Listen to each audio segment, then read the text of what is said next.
নয়। একজন মানুষ সে ব্যক্তি সকাল বেলায় উঠে সে সাহারি খাওয়ার পরে সকাল বেলায় উঠে নাপিত বাড়ি গিয়ে দাঁড়ি চাচতে পারে, সে রোজা রাখতে পারে, সে সিয়াম রাখতে পারে না। একজন মহিলা সে বেপরদা হিসাবে বাড়ি থেকে মাথায় কাপড় না দিয়ে সে বাইরে বাহির হতে পারে, সে রোজা থাকতে পারে, সিয়াম থাকতে পারে না। একজন পুরুষ সে সালাত আদায় না করে রোজা থাকতে পারে, সে সিয়াম থাকতে পারে না। একজন মানুষ সে হারাম উপার্জন করে রোজা থাকতে পারে, সিয়াম থাকতে পারে না। একজন মানুষ মানুষের গীবত করে রোজা থাকতে পারে, সিয়াম থাকতে পারে না। একজন মানুষ মিথ্যা কথা বলে সমাজকে ঠকিয়ে জাতিকে ঠকিয়ে সে রোজা থাকতে পারে কিন্তু সিয়াম থাকতে পারে না। সম্মানিত দিনী ভাই বাবা জীবন, আজকে আমি আপনাকে বলতে চাই, আমরা হচ্ছে মুসলিম, আমরা হচ্ছে ইসলাম ধর্মটি নিয়ে পৃথিবীর মধ্যে এসেছি। আমরা সকলে রাখবো সিয়াম আল্লাহ তাআলাকে সন্তুষ্ট করার কারণে। যারা আজকে মিথ্যা কথা বলে, যারা আজকে কোরআন সুন্নাহর অনুযায়ী কথা না বলে মানুষদেরকে ঠকায়, তারা নিশ্চয়ই কিয়ামতের মাঠে আল্লাহ সুবহানাহু ওয়া তাআলার কাছে ধরা পড়বে। এক পা আল্লাহ সুবহানাহু ওয়া তাআলা তাদেরকে অগাধে দেবেন না। কারণ আল্লাহ সুবহানাহু ওয়া তাআলা রাসূল তিনি বলছেন, আল্লাহ সুবহানাহু ওয়া তাআলা রাসূল তিনি বলছেন, লা তাজুলু কাদামা ইবনে আদম হাত্তা ইসআলু আন আরবাইন। কোন মানুষ তার এক পা কিয়ামতের মাঠে এক পা আগাতেও পারবে না, এক পা পিছাতেও পারবে না, যে সে যেখানে দাঁড়িয়ে থাকবে সেই জায়গাতে দাঁড়িয়ে থাকবে। হাত্তা আসআলু আন আরবাইন, চারটি প্রশ্ন ছাড়া। আন উমরিহি ফিমা আফনাহু, আপনি আপনার বয়সটাকে কোথায় কাটিয়েছেন, আপনি আপনার জীবনটাকে কোথায় কাটিয়েছেন। আপনাকে যে আল্লাহ সুবহানাহু ওয়া তাআলা 70 বছর 60 বছর হায়াত দিয়েছে, জীবন দিয়েছে, সেই হায়াতটিকে আপনি কোথায় কাটিয়েছেন। যদি আপনি সিয়াম পালন করে কাটিয়ে থাকেন, যদি আপনি আল্লাহকে সন্তুষ্ট করার জন্য সালাত আদায় করতে আসেন, যদি আপনি আল্লাহকে সন্তুষ্ট করার জন্য মানুষের সাথে সৎভাবে ব্যবহার করেন, তাহলে আপনি আল্লাহর কাছে আপনি জবাব দিতে পারবেন এই আপনি আপনার বয়সটাকে কিভাবে ব্যয় করেছেন, আপনি আপনার উমরটাকে, আপনার সালটাকে আপনি কিভাবে খরচ করেছেন, আপনি আল্লাহর কাছে জবাব দিতে পারবেন। আমি আপনাকে বলতে চাই, মানুষের প্রতি গীবত করে আপনি সিয়াম থাকতে পারবেন না। যারা আমরা এখনো মানুষের উপরে হিংসা করে চলি, আজ থেকে এখন থেকে আপনি পরিবর্তন করুন। যার সাথে আপনি হিংসা করেন, যাকে আপনি পরনিন্দা করেন, যাকে আপনি ঘৃণা করেন, তার কাছে আপনি জুমার সালাত আদায় পরে আপনি তার কাছে বলবেন, ভাই বাবা আমার ভুল হয়ে গেছে, আপনি আমাকে ক্ষমা করে দেন, তুমি আমাকে ক্ষমা করে দাও, আমি তোমার প্রতি কত জুলুম অত্যাচার করেছি, তোমার ব্যাপারে মিথ্যা প্রতিবাদ দিয়েছি। আপনি এই জুমার সালাত আদায় করার পরে আপনি তার সাথে ক্ষমা চাইবেন। না ছাড়া আপনি সিয়াম আল্লাহকে সন্তুষ্ট করার জন্য আপনি সিয়াম রাখতে পারবেন না। আপনি এবার বলবেন রোজা আর সিয়াম তো একই জিনিস, আপনাকে প্রমাণ দিয়ে যায়। আল্লাহ রাসূল সাল্লাল্লাহু আলাইহি ওয়াসাল্লাম তিনি বলছেন, সহিহ বুখারী খুলবেন হাদিস নাম্বার 1896, আল্লাহ রাসূল সাল্লাল্লাহু আলাইহি ওয়াসাল্লাম তিনি বলছেন, আবু হুরায়রা রাদিয়াল্লাহু তাআলা আনহু বলেন, রাসূল সাল্লাল্লাহু আলাইহি ওয়াসাল্লাম তিনি বলেছেন যে যদি কোন মানুষ যদি কোন মানুষ রোজা রেখে সিয়াম পালন করে সে মিথ্যা কথা বলে, গালিগালাজ করে, গীবত করে, তাহলে সেই ব্যক্তির সুখে থাকা আর উপবাস থাকা সমান হয়ে যাবে। তার তাহলে ওই ব্যক্তির সুখে থাকা আল্লাহ সুবহানাহু ওয়া তাআলার কাছে কোনো যায় আসে না, কোন রকমের কার্যকারী, কোন রকমের উপকারিতা হবে না। আপনি বাড়ি যাবেন, আপনার কাছে এখন অ্যান্ড্রয়েড ফোন আছে, আপনি এখনই হাদিস করে চেক করে দেখে নেন। সহিহ বুখারী খুলবেন হাদিস নাম্বার 2896, আল্লাহ রাসূল সাল্লাল্লাহু আলাইহি ওয়াসাল্লাম তিনি সরাসরি ভাবে বলে দিয়েছেন, যদি কোনো মানুষ একজন আরেকজনের প্রতি গীবত করে, তাহলে জুররে মানে হচ্ছে গীবত। নাসিরউদ্দিন আলবানী রাহিমাহুল্লাহ উনি বলেছেন, এই যে জুর শব্দের অর্থ হচ্ছে আপনি শরীয়ত বাদ দিয়ে, শরীয়ত যে সব জিনিসকে হারাম করেছেন সেই সব জিনিস বাদ দিয়ে যত জিনিস রয়েছে সব জিনিস হচ্ছে জুর তথা খারাপ কাজ। এই খারাপ কাজকে যদি আপনি ছাড়তে না পারেন, তাহলে আপনার উপবাস থাকাই হবে, আপনি সিয়াম পালন করতে পারবেন না, আপনি আল্লাহকে সন্তুষ্ট করার জন্য রোজা রাখতে পারবেন না। শতদিনও আপনাদেরকে মোল্লা সাহেব বলেছে, রোজা রাখতে গেলে আপনাকে আল্লাহ সুবহানাহু ওয়া তাআলাকে সন্তুষ্ট করার জন্য রাখতে হবে, সিয়াম পালন করতে গেলে আল্লাহকে সন্তুষ্ট করার জন্য রাখতে হবে। আমি আপনাকে আবার বলে যাই, শরীয়ত কোনো মানুষকে দাড়ি চাচতে বলেনি, শরীয়ত কোনো মানুষকে দাড়ি ছাঁটতে বলেনি। শরীয়ত বলেছে তোমরা মুছ ছাঁটো, দাড়ি রাখো। আর আজকে আমরা মুসলিম উম্মাহ তার উল্টো করে বসে আছি। আজকে আমরা আহলুল হাদিস নিজেকে মুসলিম বলে দাবি করি, কোন একটা জায়গায় কোন একটা শহরে গেলে নিজেকে আহলে সুন্নাহ বলে দাবি করি, কিন্তু আমাদেরকে যে মুসলিম বলে আমাদেরকে চিনবে তার যে মূল কারণ যে মুখে দাঁড়িয়ে সেটাই তো আমাদের নাই। তাহলে আমাদেরকে তারা মুসলিম বলে চিনবে কিভাবে? আপনি তো দেখেন তো আপনার মুখে এখন দাঁড়িয়ে নাই, আপনার মধ্যে আর একটা হিন্দুর মধ্যে কোনো পার্থক্য আছে কিনা? আপনি আর একটা হিন্দু মানুষ অমুসলিম ভাই যদি এক জায়গায় দাঁড়িয়ে থাকেন, তাহলে আপনার মধ্যে আর তার মধ্যে কোন রকম পার্থক্য খুঁজে পাওয়া যাবে কিনা? খুঁজে পাওয়া যাবে না, বরং আপনি মুসলিম, আপনাকে দাড়ি রাখা ফরজ, যে কোনো মূল্যে আপনাকে রাখতেই হবে। তারপরে আমরা বলি যে দাড়ি রাখার পরে যেসব সুন্নাত রয়েছে সেই সব সুন্নাতকে আপনাকে অবলম্বন করে চলতে হবে, সেই সব সুন্নাতকে আপনাকে মেনে চলতে হবে, মানতেই হবে যে কোনো মূল্যে। আপনি বলছেন যে ইব্রাহিম আলাইহিস সালামের সুন্নাত, হ্যাঁ ইব্রাহিম আলাইহিস সালামের সুন্নাতি আমাদের মুহাম্মদ সাল্লাল্লাহু আলাইহি ওয়াসাল্লামের উপরে এসেছে। আল্লাহ রাসূল বলেন সুন্নাতি আবিকুম ইব্রাহিম, আমি আমার বাপ দাদা ইব্রাহিম আলাইহিস সালামের সুন্নাতকে আমি অনুসরণ করে চলি। আল্লাহ সুবহানাহু ওয়া তাআলা প্রায় 100 অধিক মুহাম্মদ সাল্লাল্লাহু আলাইহি সাল্লামের উপরে সুন্নাত হযরত ইব্রাহিম আলাইহিস সালামের সুন্নাতকে মুহাম্মদ সাল্লাল্লাহু আলাইহি সাল্লামের উপরে দিয়েছেন। সম্মানিত দ্বীনি ভাই ও বাবা জীবন, আজকে আলোচ্য বিষয় হচ্ছে সিয়াম। আমরা এবার জানবো যে সিয়াম মানুষের উপরে কিভাবে ফরজ হয়েছিল।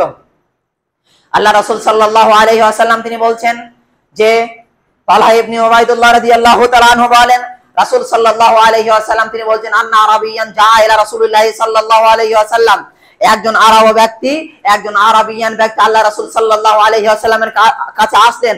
সাইরুর রাস, তার মাথার চুল ছিল এলোমেলো, কোকড়ানো বকরানো তার মাথার চুল ছিল। তখন সে আল্লাহ রাসূলকে জিজ্ঞেস করলেন যে ফাকালা ইয়া রাসূলুল্লাহ সাল্লাল্লাহু আলাইহি ওয়াসাল্লাম মাযা ফারাদাল্লাহু আলাইয়া মিনাস সালাত, হে আল্লাহর রাসূল, হে আল্লাহর নবী, আপনি আমাকে বলে দিন আমার উপরে আল্লাহ সুবহানাহু ওয়া তাআলা কত ওয়াক্ত নামাজকে ফরজ করেছেন। আল্লাহ সুবহানাহু ওয়া তাআলা আমার উপরে কত ওয়াক্ত নামাজকে ফরজ করেছেন। আল্লাহ রাসূল সাল্লাল্লাহু আলাইহি ওয়াসাল্লাম তিনি বলেন ফাকারা রাসূলুল্লাহ সাল্লাল্লাহু আলাইহি ওয়াসাল্লাম as-সালাওয়াতুল খামস, তোমার উপরে 5 ওয়াক্ত সালাতকে ফরজ করা হলো। তোমার উপরে 5 ওয়াক্ত সালাতকে ফরজ করা, তথা 1 নম্বর হচ্ছে ফজর, 2 নম্বর হচ্ছে জোহর, আসর, মাগরিব আর এশা। এই 5 ওয়াক্ত তোমার উপরে সালাতকে আল্লাহ সুবহানাহু ওয়া তাআলা ফরজ করেছেন। তবে ইল্লা আন তাতুআ শাইআন, যদি তুমি চাও তাহলে তুমি আরো সুন্নত সালাত তুমি আদায় করতে পারো। এটা সাব্যস্ত কথা, এটা আলাদা কথা। আল্লাহ তোমার উপরে যেটা ফরজ করেছে সেটা হচ্ছে এই 5 ওয়াক্ত সালাত, ফরজ সালাত তোমাকে পড়তেই হবে।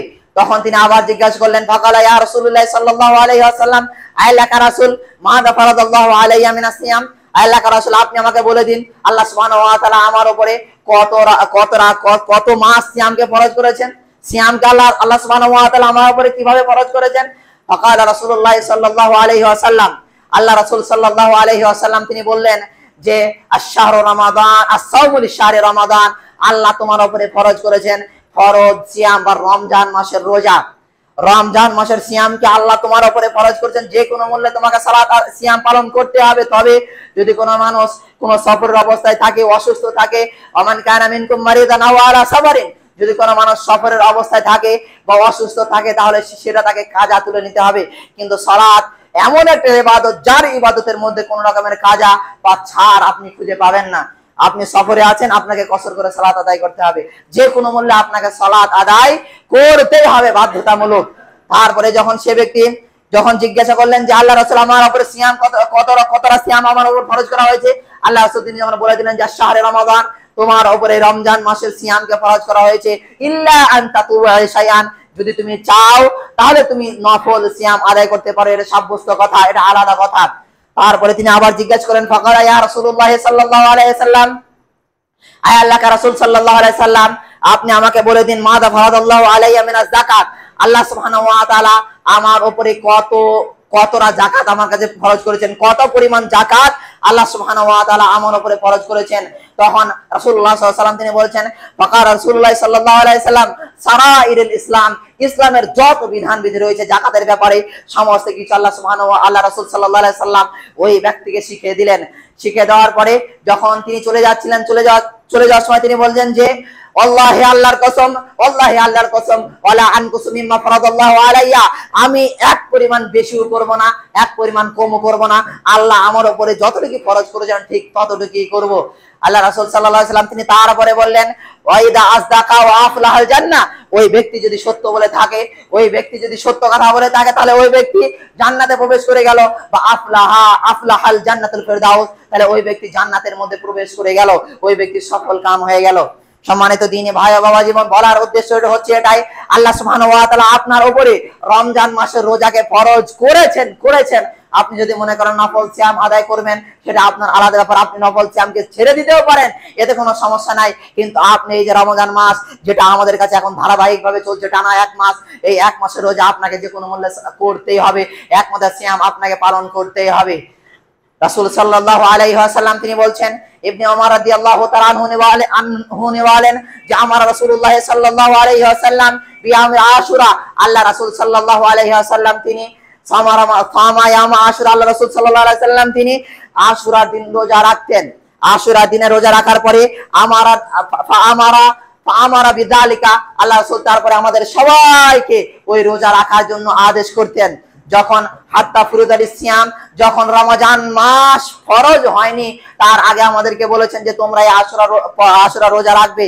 যখন রমজান মাস রোজা সিয়াম তাদের উপরে ফরজ হয়ে গেল, আল্লাহ রাসূল তিনি বলছেন ফামান শাআ তারাকাহু ফামান শাআ সামাহু, তোমাদের মধ্যে যদি কেউ চায় তাহলে সে আশুরা রোজা রাখতে পারে, ওমান শাআ আফতারাহু, আর তোমাদের মধ্যে যদি কেউ না চায় তাহলে সে নাও রাখতে পারে। তাহলে নফল সিয়াম আপনি নাও রাখতে পারেন, যদি ইচ্ছা করে আপনি রাখবেন, যদি না ইচ্ছা করে আপনি রাখবেন না।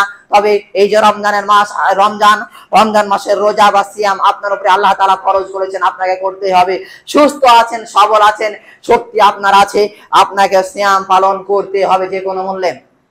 আয়েশা রাদিয়াল্লাহু তাআলা আনহা বলেন যে আন্নান নবী সাল্লাল্লাহু আলাইহি ওয়াসাল্লাম আন্না রাসূলুল্লাহ সাল্লাল্লাহু আলাইহি ওয়াসাল্লাম, আল্লাহ রাসূল সাল্লাল্লাহু আলাইহি ওয়াসাল্লাম কি উনি বলছেন, হায় আল্লাহর রাসূল, কুরাইশের মানুষরা, ওই যে জাহেলরা রয়েছে, জাহেলি যুগের কুরাইশরা, ওরা তো আশুরার দিনে রোজা রাখতো, তাহলে আমরা কি আশুরার দিনে রোজা রাখবো? আল্লাহ রাসূল সাল্লাল্লাহু আলাইহি ওয়াসাল্লাম তিনি তাদেরকে বললেন, হ্যাঁ তোমরা আশুরার দিনে রোজা রাখবে, ততক্ষণ পর্যন্ত সেই রোজাকে রাখতে বলেছেন যতক্ষণ না পর্যন্ত এই রমজান মাসের রোজা ফরজ না হয়েছিল। তারপরে আব্দুল্লাহ ইবনে উবাইদুল্লাহ রাদিয়াল্লাহু তাআলা আনহু এই রমজান মাসের আগেও তিনি আশুরা রোজা রাখতেন, যদি সেটা একদিন আগে হতো। একদিন আগে রোজা রাখা মানা, তারপরেও যদি সে সুন্নতি তরিকায় সোমবার বৃহস্পতিবার যদি রোজা রাখে, সেই সুন্নতি তরিকায় তার যদি রেগুলার প্র্যাকটিস থাকে, কন্টিনিউ চলতে থাকে, তাহলে সে ব্যক্তি রাখতে পারে। কিন্তু রমজানের মাসের একদিন আগে আপনি যে নফল সিয়াম আদায় করবেন, চাই সেটা মঙ্গলবার হোক, বুধবার হোক, শুক্রবার হোক, আপনি রাখতে পারবেন না, আপনার জন্য মানা। চলুন আমরা রমজান সিয়াম ফরজ হওয়ার সম্পর্কে আরেকটা হাদিস শুনে নিই। যে আল্লাহ রাসূল সাল্লাল্লাহু আলাইহি ওয়াসাল্লাম তিনি বলেছেন, সুনানে আবু দাউদ হাদিস নাম্বার 2319, আল্লাহ রাসূল সাল্লাল্লাহু আলাইহি ওয়াসাল্লাম তিনি বলছেন যে ইবনে আব্বাস রাদিয়াল্লাহু তাআলা আনহু বলেন যে রাসূলুল্লাহ সাল্লাল্লাহু আলাইহি ওয়াসাল্লাম তিনি বলেছেন মানুষের সামনে, আল্লাহ রাসূল বলছেন, ইয়া আইয়ুহাল্লাযিনা আমানু কুতিবা আলাইকুমুস সিয়াম কামা কুতিবা আলাল লাযিনা মিন ক্বাবলিকুম, হে ঈমানদারগণ, হে বিশ্বাসী বান্দাগণ, আল্লাহ তাআলা তোমাদের উপরে সিয়ামকে ফরজ করেছেন যেমন ভাবে তোমাদের পূর্বেকার মানুষের উপরে ফরজ করেছিলেন। তারপরে তিনি এটা বলে যাওয়ার পরে ইবনে আব্বাস রাদিয়াল্লাহু তাআলা আনহু বললেন যে এমত অবস্থায় সেই যুগের মানুষেরা রোজা রাখতো, রাতের বেলায় খেত, মাগরিবের নামাজের আগে খেত, খাওয়ার পরে তারা সালাত আদায় করে ঘুমিয়ে যেত। সারা রাত তারা স্ত্রী সহবাস থেকে, পানাহার থেকে তারা দূরে সরে থাকতো।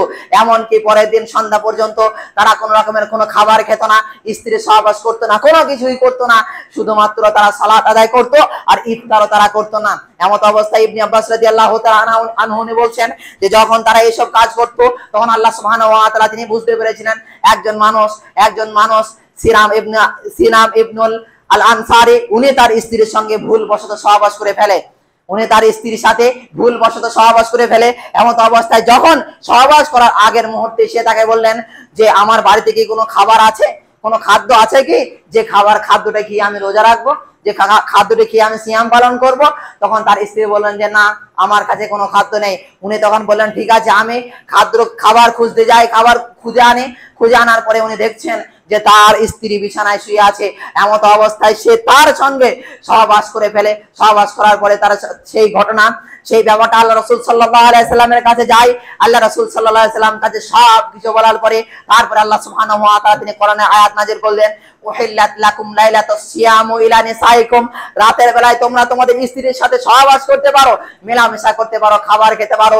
তোমরা শুধুমাত্র তখন থেকে সিয়াম পালন করবে সুবে সাদিক থেকে নিয়ে একেবারে সন্ধ্যা পর্যন্ত। যখন তোমরা দেখবে যে সূর্য উঠছে, তখন তোমরা খাবার খাওয়া বন্ধ করে দেবে, এবং তোমরা যখন দেখবে মাগরিবের আজান, সূর্য ঘনিয়ে গেছে, পশ্চিম দিকে ঢলে গেছে, তখন তোমরা ইফতার করে নেবে। তাহলে আমরা এই হাদিস থেকে প্রমাণ পেয়ে গেলাম আল্লাহ সুবহানাহু ওয়া তাআলা আমাদের পূর্বে, এই আয়াত নাযিল হওয়ার পূর্বে মানুষেরা রোজা রাখতো রাতের বেলায়, মানুষেরা সিয়াম পালন করতো রাতের বেলায় তারা ঘুমিয়ে যেত। ঘুমিয়ে যাওয়ার পরে সকাল পর্যন্ত, সন্ধ্যা পর্যন্ত তারা শুকিয়ে থাকতো, স্ত্রী সহবাস থেকে, খাওয়া দাওয়া থেকে, পানাহার থেকে তারা দূরে সরে থাকতো। এবং তারা সেই সময়ে ইফতারও করতো না, সরাসরি তারা মাগরিবের সালাত আদায় করতে যেত। সম্মানিত দ্বীনি ভাই ও বাবা জীবন, এবার আমি আপনাকে ছোট্ট একটা হাদিস বলে বক্তব্য করতে চাই, সময় খুব সংক্ষিপ্ত। ইবনে আবি হুরায়রা রাদিয়াল্লাহু তাআলা আনহু হতে বর্ণিত, ইবনে আব্বাস রাদিয়াল্লাহু তাআলা আনহু হতে বর্ণিত, কয়েকটা সাহাবী হতে বর্ণিত, উনি বলছেন যে আবি হুরায়রা ইবনে আব্বাস রাদিয়াল্লাহু তাআলা আনহু বলেন যে রাসূলুল্লাহ সাল্লাল্লাহু আলাইহি ওয়াসাল্লাম তিনি বলেছেন এই রমাদান মাসে সাদকা বা দান করার কথা ফজিলত সম্পর্কে, রমাদান মাসে দান করার ফজিলত সম্পর্কে রাসূল সাল্লাল্লাহু আলাইহি ওয়াসাল্লাম তিনি বলছেন, ইবনে আব্বাস রাদিয়াল্লাহু তাআলা আনহু বলেন যে আল্লাহ রাসূল তিনি যখন রমজান মাস আসতেন তিনি সবথেকে এমন অবস্থায় যে কোনো মাসে তিনি দান করার মধ্যে সবথেকে সেরা ছিলেন, এক নম্বরে ছিলেন। যখন তিনার কাছে রমজান মাস চলে আসতো তিনি আরো বেশি, যত দান করতেন তার থেকে আরো বেশি বেশি দান করতেন। এমনকি ফেরেশতা তার কাছে প্রতি রাতে এসে তার কাছে এসে বলতেন, এমনকি আল্লাহ রাসূল সাল্লাল্লাহু আলাইহি সাল্লাম ফেরেশতাকে তিনি কোরআন মাজিদ পড়ে শোনাতেন, কোরআন তেলাওয়াত করে শোনাতেন। তিনি তারপরে যখন তিনি রমজান মাসে দান করতেন আর ফেরেশতারা তার কাছে বাতাসের ন্যায় হাওয়ার মতো তার কাছে তার ধন সম্পদকে আরো বাড়িয়ে দিতেন, আরো বাড়িয়ে দিতেন। সম্মানিত দ্বীনি ভাই ও বাবা জীবন, অন্য এক বর্ণনায় রাসূল সাল্লাল্লাহু আলাইহি ওয়াসাল্লাম তিনি বলেছেন আল্লাহ সুবহানাহু ওয়া তাআলা প্রত্যেকটি মানুষের আমলকে, প্রত্যেকটি মানুষের নেকিকে 10 থেকে 700 গুণ পর্যন্ত বাড়িয়ে থাকেন, 10 থেকে 700 গুণ পর্যন্ত বাড়িয়ে থাকেন। এমনকি আল্লাহ সুবহানাহু ওয়া তাআলা এই রমজান মাসের কত মানুষকে জাহান্নাম থেকে মুক্তি দেন, কত মানুষকে জান্নাত দিয়ে দেন, যা তা তুলনামূলক নয়, তার নিজের ধারণার বাইরে। সম্মানিত দ্বীনি ভাই ও বাবা, যেমন আমি আপনাকে এটা বলতে চাই, এই মর্মে যত হুজুর বলেছে যে রমজান মাসে নাকি 1 টাকা দান করলে 70,000 গুণের থেকেও বেশি নাকি হয়, এ কথা ভুল, এ কথা বাতিল, যায় হাদিস দ্বারা খণ্ডন করা যায়। আল্লাহ সুবহানাহু ওয়া তাআলা, আল্লাহ রাসূল তিনি যখন তাকে কোরআন মাজিদ পড়ে শোনাতেন তারপরে ফেরেশতা তার কাছে বাতাসের ন্যায় তার ধন সম্পদকে বাড়িয়ে দিতেন। তাহলে এখানে 70 গুণ বৃদ্ধি পাওয়ার কথা কোথায় আছে? রমজান মাসে 1 টাকা দান করলে যে আপনার কত নেকি হয়, কত নেকি হয়, যা আমাদের কোরআন হাদিস পড়ে বোঝা যায় না যে কত নেকি হয়। আল্লাহ সুবহানাহু ওয়া তাআলা তিনি বলছেন ওয়ান আলী আজিবিহি, এর মাসের প্রতিদান, রোজার প্রতিদান, সিয়ামের প্রতিদান আমার জন্য তারা রোজা রাখে, আমি তার প্রতিদান নিজ হাতে দিব। তাহলে মানুষ কিভাবে ভাবে যে 1 টাকা দান করলে 70,000 গুণের থেকে বেশি হয়? কিভাবে ভাবে তারা? রমজান মাস সম্পর্কে আল্লাহ সুবহানাহু ওয়া তাআলা তিনি অনেক হাদিস বলেছেন। আল্লাহ রাসূল সাল্লাল্লাহু আলাইহি ওয়াসাল্লাম তিনি বলেছেন ইদা আউওয়ালা লাইলাতান ফি শাহরি রমাদান, যখন রমজান মাসের প্রথম রাত্রি আসে, রমজান মাসের যখন প্রথম রাত্রি আসে, বা আমরা যেটাকে আমরা অতিক্রম করে চলে এসেছি, যে রমজান মাসের প্রথম রাত্রিতে আসে, ওই মাসে অসুফিরাতিশ শয়তান, অভিশপ্ত শয়তানকে বন্দী করে দেওয়া হয়, অভিশপ্ত শয়তানকে ওই মাসে বন্দী করে দেওয়া হয়। অগুল্লিকাত আবওয়াবিন নার, ওই মাসে জাহান্নামের দরজাকে বন্ধ করে দেওয়া হয়। অফুতিহাত আবওয়াবিল জান্নাহ, এবং জান্নাতের যত দরজা রয়েছে সমস্ত দরজাকে খুলে দেওয়া হয়, জান্নাতের দরজাকে, সমস্ত দরজাকে খুলে দেওয়া হয়, তারপরে আর বন্ধ করা হয় না রমজান মাস ব্যাপী। এবং মুনাদি, একজন আহ্বানকারী ব্যক্তি সে আহ্বান করতে থাকে যে হে কল্যাণ অন্বেষণকারী ব্যক্তি, হে কল্যাণ অন্বেষণকারী ব্যক্তি, আগিয়ে যাও, আগিয়ে যাও, আগিয়ে যাও, আরো আগিয়ে যাও, রমজান মাস তোমাদের কাছে এখন আছে।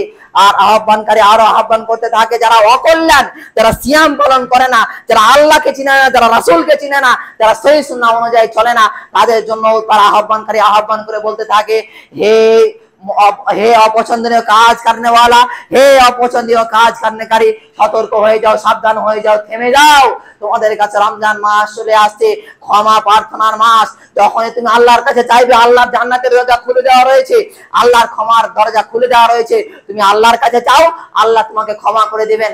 আল্লাহ বড় দয়ালু, আল্লাহ বড় ক্ষমাশীল। আল্লাহ সুবহানাহু ওয়া তাআলা তিনি এভাবে বলছেন। আল্লাহ রাসূল সাল্লাল্লাহু আলাইহি সাল্লাম তিনি বলেছেন যে ওমান আতা আল্লাহু মিনান নার, আর আল্লাহ এই যে মাসে কত মানুষকে জাহান্নাম থেকে মুক্তি দেয়, কত মানুষকে জাহান্নাম থেকে মুক্তি দেয় তা ধারণার বাইরে। এবং অমিন কুল্লি লাইলাতান, এই যে রাতে রমজান মাস, গোটা রমজান মাস ব্যক্তি প্রত্যেকটি রাতেই আল্লাহ সুবহানাহু ওয়া তাআলার কাছে আপনি চান, আপনি পেয়ে যাবেন। আপনি অসুস্থ, আপনি আল্লাহকে বলেন, আল্লাহ আপনাকে সুস্থ করে দেবে।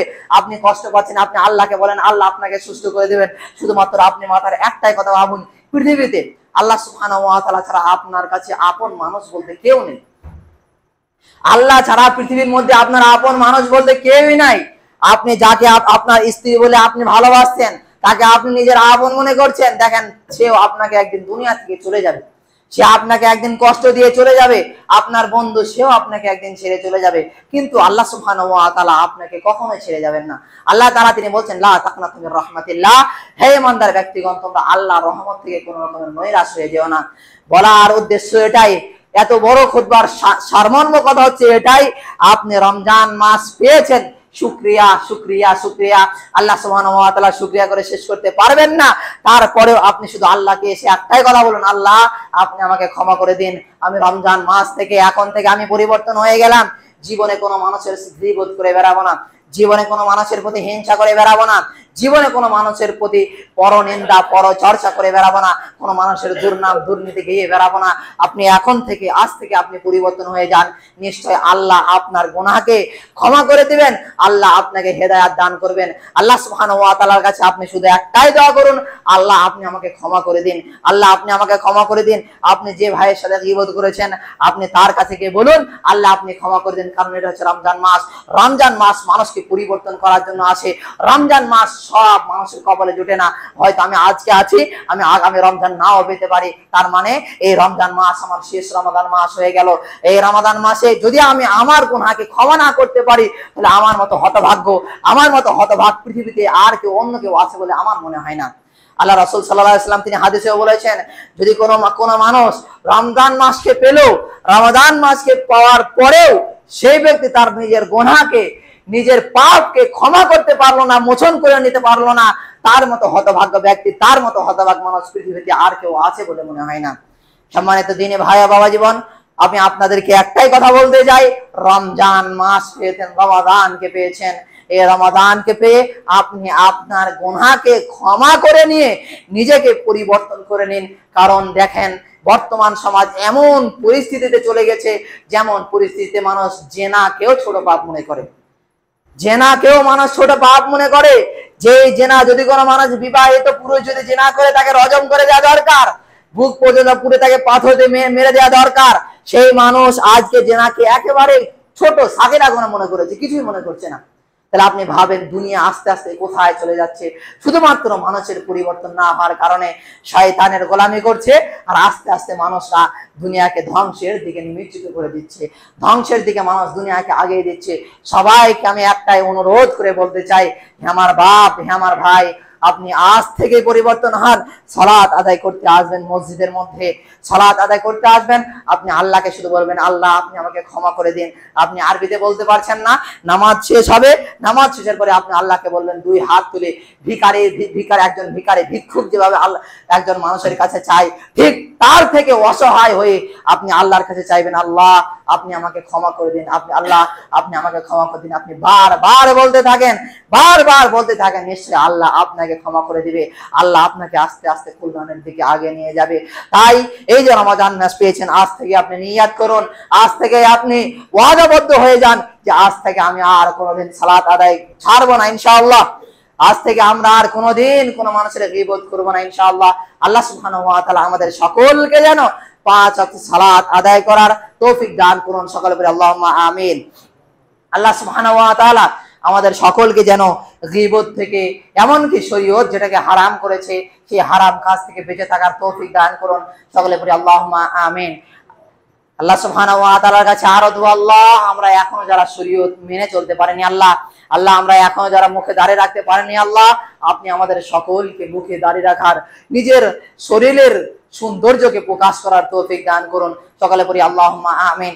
আল্লাহ রাব্বুল আলামিন, আমরা যখন মারা যাবো আল্লাহ, মারা যাওয়ার পরে যদি নিজের সঙ্গে কিছুই নিয়ে না যেতে পারি আল্লাহ, আমরা যেন রাসূলের সুন্নাত একটা মুখে দাঁড়িয়ে নিয়েও কবরের মধ্যে পৌঁছাতে পারি, আল্লাহ আপনি আমাদের সকলকে সেই তৌফিক দান করুন, আমিন। ওয়া আখিরু দাওয়ানা আলহামদুলিল্লাহি রাব্বিল আলামিন। কথার মাধ্যমে যদি কোনো ভুল ত্রুটি হয়ে থাকে নিশ্চয় নিজের সন্তান হিসেবে ক্ষমা করে দিবেন। আমার জন্য সকলে দোয়া করবেন, আল্লাহ সুবহানাহু ওয়া তাআলা আমাকে যেন ইসলাম শরীয়তের রাস্তায় অটল রাখে।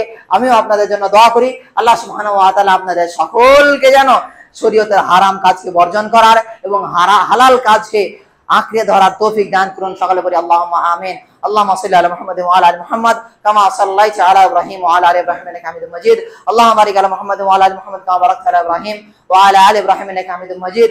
সুবহানা রাব্বিকা রাব্বিল ইজ্জাতি আম্মা ইয়াসিফুন ওয়া সালামুন আলাল মুরসালিন ওয়ালহামদুলিল্লাহি রাব্বিল আলামিন। আমিন। আসসালামু আলাইকুম ওয়া রাহমাতুল্লাহি ওয়া বারাকাতুহু।